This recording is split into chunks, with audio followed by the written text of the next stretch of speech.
اللہ اکبر اللہ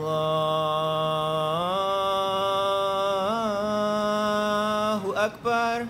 امریکی دارالحکومت واشنگٹن میں مغرب کی اذان کا وقت ہو چکا ہے اور مقامی مسلمان امریکی اراکین کانگریس کے ساتھ روزہ افطار کر رہے ہیں۔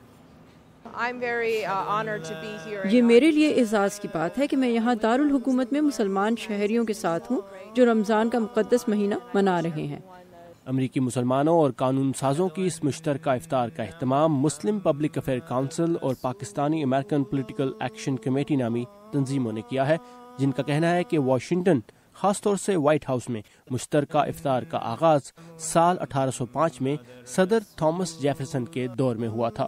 مسلمانوں کی ریکگنیشن تھی 1805 سے، اور آج اس سال پہلا سال ہے جس میں افطار نہیں ہو رہی وائٹ ہاؤس میں، نہ ہی ڈپارٹمنٹ آف اسٹیٹ میں افطار ہو رہی ہے، تو اس کی وجہ سے ہم ایک پوائنٹ پروو کرنا چاہ رہے تھے۔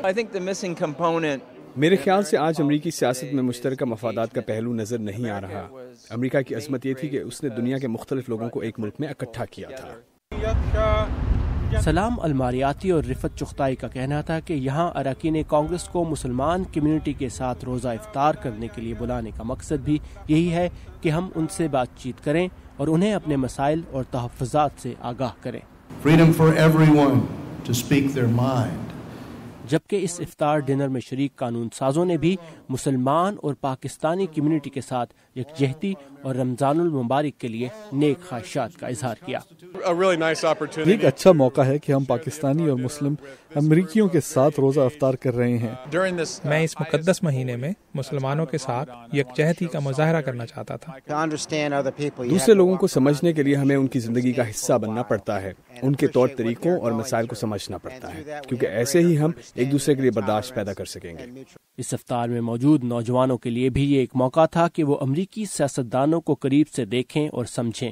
یہ پاکستان کا بھی امیج اچھا کرنے کے لیے بہت ضروری ہے کہ ہم یہاں پہ انگیج ہوں، کہ ایک پاکستانی امریکن کبھی انشاءاللہ کانگریس ممبر الیکٹ ہو تو وہ پاکستان کے لیے بھی ایک اچھی بات ہے۔